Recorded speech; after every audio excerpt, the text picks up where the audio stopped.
Welcome to The Last Breakfast. Please enjoy the video. In this video, I will explain how to change a Hyundai Veloster headlight.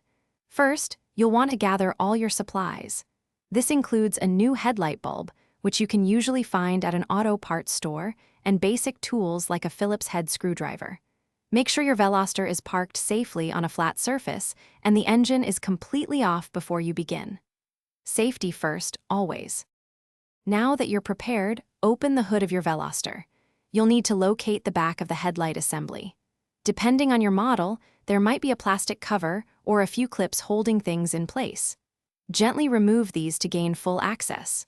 Once clear, carefully disconnect the electrical connector from the back of the bulb by pressing a tab and pulling it straight off. With the connector off, you can now remove the old bulb. Typically, you'll twist the bulb counterclockwise about 1/4 of a turn and then pull it straight out.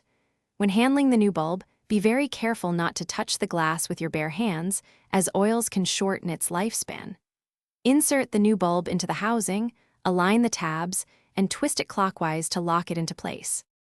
Finally, before you close everything up, reconnect the electrical connector to the new bulb. Turn on your headlights to confirm the new bulb is working correctly. Once confirmed, reattach any covers or clips you removed, ensuring everything is secure.